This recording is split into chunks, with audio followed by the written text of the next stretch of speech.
Do you get cold hands and feet like me? Well, stay tuned because I'm going to test some of the best reviewed heated slippers on Amazon and throw in a heated glove liner just for fun. Welcome to the Never Ending Weekend. I don't know if it's poor circulation or what, but I have very cold hands and feet. A lot of the times in the evening or when I'm working, I just like to wear a pair of gloves or slippers. But what I noticed starting to come out on the market are these heated battery-powered gloves and boots, especially for skiing.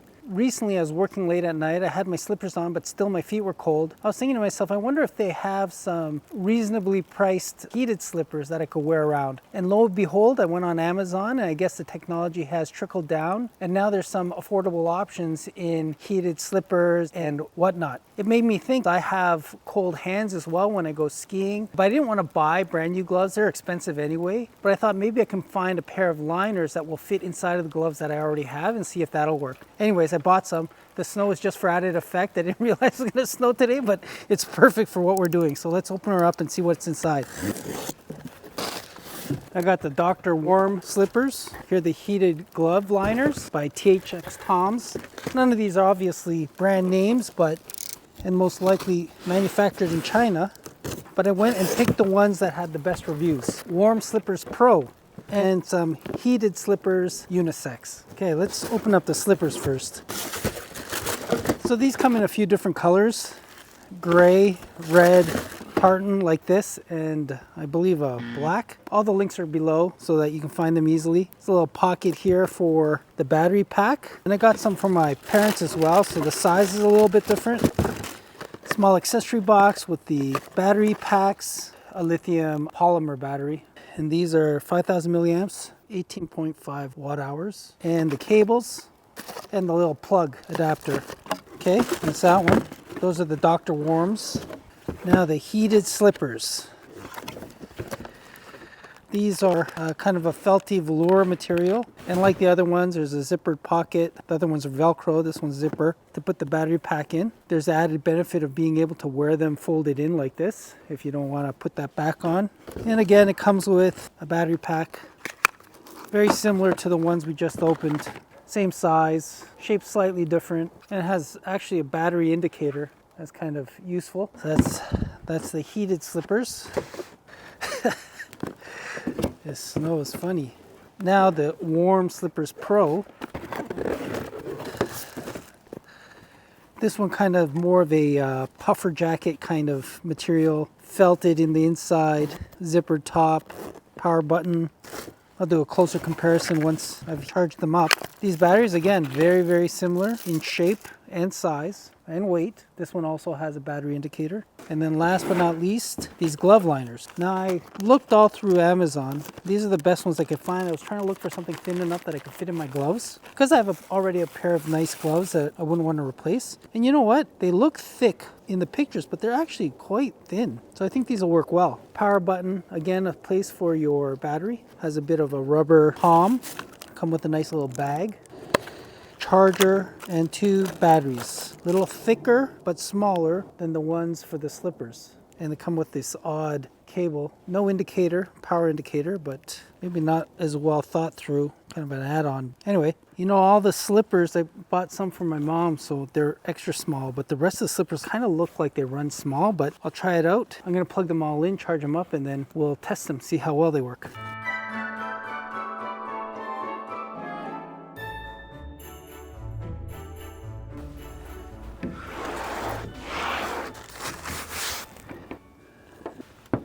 Okay, we're back. I charged them for quite a while. They charged anywhere between 3 and 5 hours. So that means if you want to wear them all day long, well, you can't.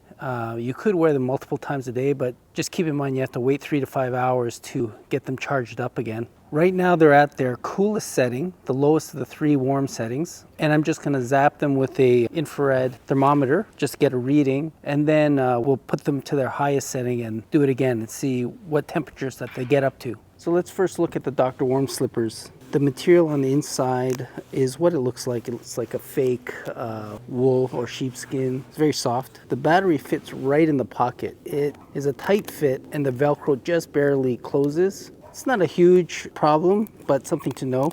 You can close the Velcro. Another thing, and this might be a deal breaker, you control the heat with this power button here, and the indicator shows on the battery. So this is not a battery level indicator, it's a heat level indicator. There are no external buttons on the shoe themselves. And of course, as you notice, there's no heel to this one or heel cover. It's just an open slipper.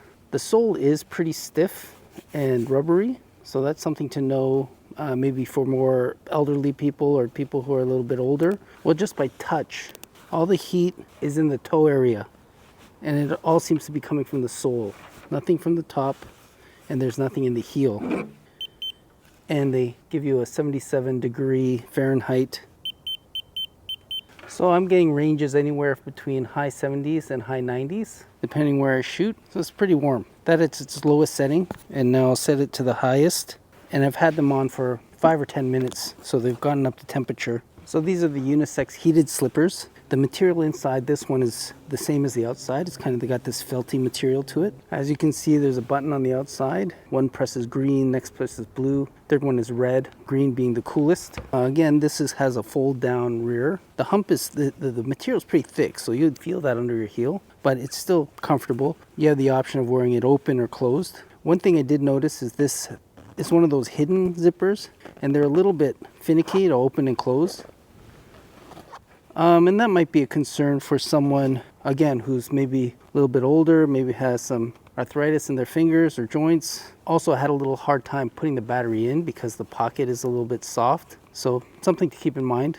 Another thing to keep in mind with these slippers is the sole is very flexible, very soft, and really not great quality. How the sole is attached to the slipper, the stitching doesn't look like the best. I don't know for sure, but if I were to guess, I would say that these are going to fall apart first before the other slippers. And just from a touch test, it feels like the heel is a little bit heated, but most of it's in the toe. But there is some heat in the heel too. So the heat is ranging about mid 60s to high 60s. The heel is slightly warmer, mid 60s. One thing to note too, my mom was telling me as she put these on, you could feel the battery on the top of the foot. And all the slippers run a little bit small. They're probably close to accurate in terms of their size, but because they're not made per shoe size, like you can't get a 5 or 6 or 7, it's a range. If you're close to the top of that range, you might want to get to the bigger size, especially if you don't like tight shoes. If you like a little bit of room in your toe box, you might want to jump up to the next size. Okay, so let's try the next one. And then here are the warm slippers. Again, you can kind of feel the battery on the top of your foot. And it's also got kind of this velour interior that's nice and soft, and kind of a quilted material on the front. So it's kind of in between the two. It's not the most stiff, but it's not flimsy either. Probably fine for a slipper. It's got this neoprene heel that you can fold in, nice and thin, or keep open, and a kind of a knitted collar. Zipper's nice and chunky, works really well. So what's interesting is this is the only slipper that has 2 power buttons. Top one is to control the bottom of the sole, and the bottom one is to control the top of the toe box. I have them both on, and I'll say the heel has no heat whatsoever. It's all in the toe box area, so midfoot and forward, and they're both warm to the touch. I'm kind of getting mid 50s to mid 60s. The top is a little bit cooler, maybe mid 50s. So yeah, I think this feels like the most well-made product. Let's turn this to red and put them aside. Let's talk about the gloves for a bit. As I was saying before, when I first opened it, the liners are thin, like I wanted them to be. And putting them on, you got this big fat battery pack in the front of your wrist. I gotta say, it's at the coolest setting. I feel a little bit in my palm, maybe in the fingers. It's hard to say. I mean, they are reading upper 50s in the warmer areas, all the way to 60. And I brought out a pair of gloves that are kind of tight fitting for me, just to see how they would fit inside a pair of gloves. And I'll say, they work like a liner. I was kind of afraid that they were going to be too thick, but it feels pretty good. The battery, I guess you'd get used to it after a while. I guess it depends on the glove you want to wear over it, if you're going to wear a glove over it, how big the cuff is, because it is pretty substantial, the battery. But yeah, I can imagine working, doing some stuff around the house or outside even, wearing these. But let's turn these up too. So give it about 5-10 minutes and then come back and check out the temperatures of the slippers. So that should be enough time. I made myself a coffee, one of my favorite coffee cups. Food Fight, get it? It's the bears throwing around people. Anyway, let's measure the temperatures and see what's happening here. Keep in mind your environmental situation will probably affect how warm these feel or get to. For example, I'm here outside, it's about 0 degrees Celsius. If we were inside in a warmer place, it'd probably feel a lot warmer or probably get to a higher temperature. So I'm ranging anywhere between high 60s and I must have hit a spot. It goes all the way to 130 Fahrenheit. But that's pretty warm. I feel like these are the ones that are getting the warmest. Yeah, it really is inconsistent. Depends on what spot you hit. Like the temperature will go down to 40, but then it'll go all the way to 110, 120. But it feels like the warmest spots are 120. These are a little harder to get to because the toe box is so narrow. I'd say mid 60s to mid 70s, not much warmer. Oh, I got an 89 for a second. I'd say 75 is probably accurate as an average. These are closer to 70 to 80, like mid 70 to mid 80. But yeah, a lot of cold spots too. Oh, I got a flash of 105 there, 118. So it feels like out of all of them, even to the hand, these are the warmest. These are the coolest. And these are kind of somewhere in the middle.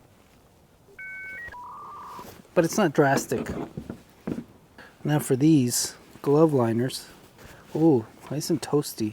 I don't know if it's because they've just been out here that much longer. My hands are kind of cold. It's kind of getting high 50s to low 60s. Yeah, same. Same on both. I'm curious what my hand itself gets. My hand reads about the same.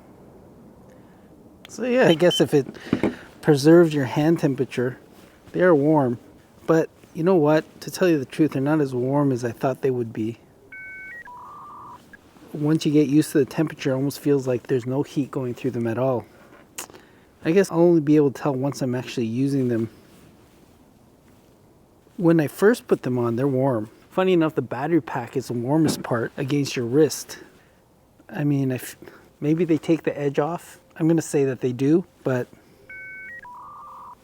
I don't know if they're worth the hassle. Yeah, I will say this. If I didn't have these on, my hands would be very cold. Well, they were cold, and now they're not so bad. So I guess they do work. So out of these highly rated heated slippers, what would I choose? I feel like the fact that there is no power button on the outside of this and you have to actually touch the battery each time you want to change the temperature is a shortcoming. But realistically, you'll probably like a certain temperature and keep it there all the time. So really, how often would you change it? So if that doesn't bother you, the fact that there's an outside pocket takes that battery away from the toe box, so you don't feel it as much. And it's a well-constructed shoe. It looks nice, it's comfortable. So if this doesn't bother you, these are a pretty good pick. These, on the other hand, have the option of putting the heel on or keeping them off. And I feel like this one is the best constructed. The only problem with this is, and I would have got this from my mother, but the range of shoe sizes don't go small enough. So that's something to keep in mind as well. There is the nice feature of being able to control the top and the bottom of the toe box, but how often will you keep only one of them on? These I would pass on. It's the lowest recorded temperature, though by touch it's very hard to tell. But they seem to be the most flimsy, not the best made. The zipper is a little bit sticky. The sole is stitched on pretty poorly. The sole itself is really flimsy, so I would pass on these. In terms of the liners, that's a toss-up. They don't add that much heat, but they're enough to keep the chill off. If you're gonna wear these inside of a glove, they might help skiing and stuff, but they definitely don't get warm to the touch. Like, you're not putting them on and feeling really toasty. Like those warmers that you can buy and put in your gloves, those get way warmer than these do. Well, that's it. I hope that was informative for you, and have a great weekend, everyone.